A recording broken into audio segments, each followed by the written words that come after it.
नमस्कार, आप देख रहे हैं राम की रिपोर्ट। ईरान और अमेरिका में युद्ध का संकट गहराता जा रहा है। गल्फ में एक नई भीषण जंग की शुरुआत होती दिखाई दे रही है। ऐसा लग रहा है जैसे इसे बस अमेरिकी राष्ट्रपति डोनाल्ड ट्रंप की ओर से ट्रिगर किए जाने की देरी है।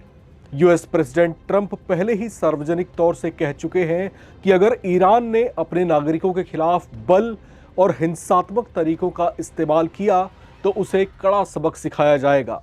डोनाल्ड ट्रंप की ओर से यह चेतावनी तब आई है जब ईरान में जनता का विद्रोह फूट पड़ा है।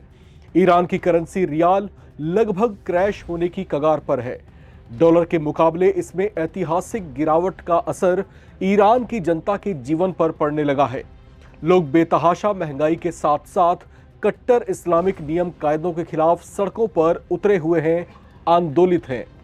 ये हालात ईरान में अली खामेनेई के विरोधी गुटों के लिए भी एक शुभ संकेत माना जा रहा है, जिसे अमेरिकी राष्ट्रपति के बयान से और ज्यादा मजबूती मिलती दिखाई दे रही है। ईरान और अमेरिका के बीच पहले से ही न्यूक्लियर डील को लेकर विवाद है। अमेरिकी राष्ट्रपति कई बार ईरानी सरकार पर न्यूक्लियर डील पर साइन करने के लिए दबाव बनाते रहे हैं। अब इस डील पर साइन करने के बाद ईरान कभी भी कोई सैन्य परमाणु एक्सपेरिमेंट कर ही नहीं पाएगा। अमेरिका के दबाव के बावजूद ईरान अमेरिका के सामने अब तक नहीं झुका है। साल 2018 के बाद से ही इस पर विवाद भी बढ़ा हुआ है, जिसके चलते ईरान पर कई तरह के अंतर्राष्ट्रीय प्रतिबंध लगाए जा चुके हैं, लेकिन ईरान अब तक टस से मस नहीं हुआ। हालांकि इतने सालों में ईरान की करेंसी रियाल की वैल्यू जरूर चकनाचूर हो गई है। ऐसे हालात में अमेरिकी ईरान के हौसलों को मसलने में कोई कोर कसर नहीं छोड़ रहे। अब ट्रंप ने एक बार फिर से खामेनेई को आंखें दिखा दी हैं, जिस पर ईरान ने भी उसे सबक सिखाने की बात कह दी है। हालात युद्ध के गंभीर परिणामों की ओर इशारा कर रहे हैं। अगर दोनों देशों में जंग छिड़ती है तो क्या होंगे परिणाम? कहीं अमेरिका ईरान को कमजोर समझने की भूल तो नहीं कर रहा? चलिए जानते हैं ईरान और अमेरिका की सेनाएं कितनी ताकतवर हैं और जंग छिड़ी तो इसका संभावित परिणाम क्या हो सकता है।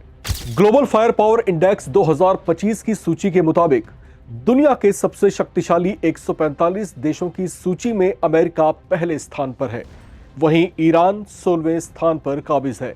अमेरिकी सेना में कुल सैनिकों की संख्या 13,28,000 है। वहीं ईरान की बात करें तो ईरान की सेना में कुल सैनिकों की संख्या 6,10,000 है। अमेरिका के पास रिजर्व सैनिकों की कुल संख्या 7,99,500 है। वहीं ईरान के पास इसकी संख्या 3,50,000 के करीब है। 2024 का अमेरिकी रक्षा बजट $820 बिलियन था। वहीं ईरान के रक्षा बजट की बात करें तो वो $10.3 बिलियन के आसपास है।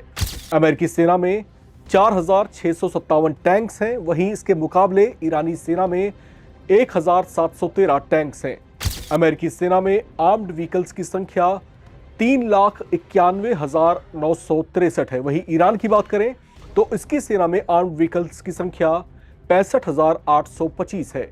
अमेरिकी सेना में 671 सेल्फ प्रोपेल्ड आर्टिलरी है, वहीं ईरानी सेना में इसकी संख्या 392 है।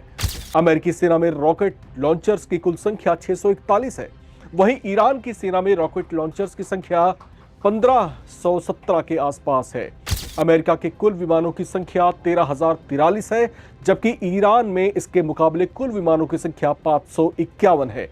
अमेरिकी वायुसेना में फाइटर जेट्स की संख्या 1,790 के आसपास है, वहीं ईरानी वायुसेना में फाइटर जेट्स की संख्या 188 है। हालांकि जो फाइटर जेट इसके पास अभी मौजूद हैं वो बेहद पुराने हैं और पुरानी टेक्नोलॉजी पर भी आधारित हैं। ये बात ईरान को अमेरिका से बहुत कमजोर बनाती है आकाशीय लड़ाई में। अब बात करें अमेरिकी वायुसेना में अटैकिंग जेट्स की, तो अमेरिका के पास 889 जो है कॉम्बैट वॉरियर जो है फाइटर प्लेन्स हैं, वहीं ईरानी वायुसेना में अटैक जेट्स की संख्या महज 21 है। अमेरिकी वायुसेना में ट्रांसपोर्ट विमानों की संख्या 918 है, तो ईरानी वायुसेना में ट्रांसपोर्ट विमानों की संख्या 87 है। अमेरिकी वायुसेना में हेलीकॉप्टर्स की कुल संख्या की बात करें तो इनके पास 5,843 हेलीकॉप्टर्स हैं। ईरानी वायुसेना में हेलीकॉप्टरों की कुल संख्या महज 128 है। यानी अगर युद्ध छिड़ता है तो लॉजिस्टिक्स के मामले में भी ईरान अमेरिका के सामने कहीं पर भी नहीं टिकता, जबकि वॉरफेयर में लॉजिस्टिक्स का जो है बेहद मजबूत होना बहुत ज़रूरी होता है। इसी वजह से जो युद्धक साजो सामान होते हैं, एक जगह से दूसरी जगह आप ट्रांसपोर्ट कर पाते हैं। सैनिकों को जल्दी से कहीं पर मूव करना है तो वो संभव हो पाता है। तो इस मुकाबले में जो है ईरान बहुत पिछड़ता हुआ दिखाई दे रहा है। अब बात आगे बढ़ाते हैं और बात करते हैं अमेरिकी नौसेना की फ्लीट स्ट्रेंथ की। तो अमेरिकी नौसेना की फ्लीट स्ट्रेंथ में 440 फ्लीट स्ट्रेंथ है। इसमें ईरान की बात करें तो ईरान के पास महज 107 फ्लीट स्ट्रेंथ ही है। अमेरिकी नौसेना में 11 फाइटर एयरक्राफ्ट कैरियर्स हैं, वहीं ईरान के पास इसकी संख्या 0 है।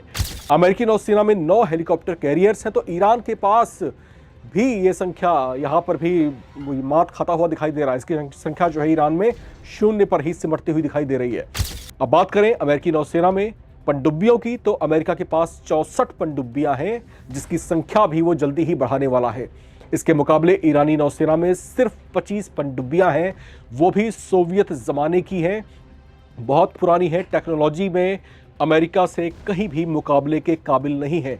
तो अमेरिका की सेना और ईरान की सेना बेशक आंकड़ों में थोड़ी ऊपर नीचे दिखाई दे रही है, लेकिन ईरान इस मामले में बहुत पीछे है। हालांकि रैंकिंग के हिसाब से जो है ये 16वें स्थान पर जरूर है, लेकिन अपग्रेडेशन के मामले में ये बहुत पीछे है।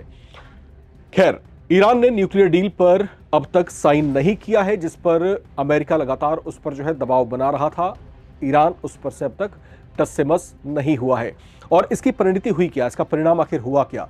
दरअसल ईरान ने जब न्यूक्लियर डील्स पर साइन नहीं की तो अमेरिका ने दबाव बनाने के लिए जो है उसके ऊपर कुछ महीनों पहले ही मिसाइलों की बरसात कर दी थी। अब पिछले साल सितंबर में ही जब इजराइल ने ईरान की राजधानी तेहरान पर अचानक हवाई बमबारी की थी, तब भी ये चर्चाएं थी कि उसने अमेरिका के इशारे पर ही ऐसे बड़े ऑपरेशन को अंजाम दिया था। उस समय से लेकर अब तक इन गुजरे महीनों में दोनों देशों के बीच तनाव हमने बढ़ते हुए देखा और किस तरीके से दोनों युद्ध के मैदान में आमने सामने भी एक तरह से आ गए थे।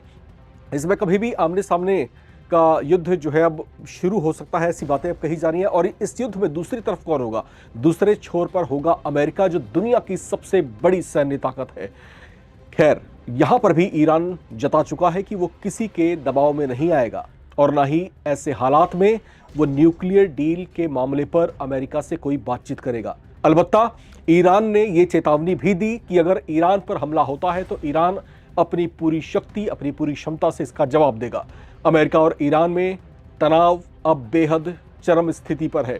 दोनों देशों ने एक दूसरे के ठिकानों पर कुछ ही महीने पहले हमले भी किए थे। उस समय अमेरिका ने दावा किया था कि उसने ईरानी परमाणु साइट्स को तबाह कर दिया है, और जो स्टील्थ बॉम्बर्स थे अमेरिका के, उसने जो है 3 न्यूक्लियर साइट्स पर अटैक किया था। और ऐसा कहा जाता है कि इसकी वजह से ईरान के जो न्यूक्लियर प्रोग्राम्स हैं वो कई साल पीछे जा चुके हैं। और यहाँ पर अब जो हालिया स्थिति है उसमें ईरान अब बेहद दयनीय हालत में है। वहाँ पर जो है राजनीतिक संकट अपने पूरे उफान पर है, और दूसरी तरफ अमेरिका उसको लगातार डरा रहा है, आंखें दिखा रहा है। क्या ये परिणाम युद्ध में तब्दील होंगे? आपको क्या लगता है?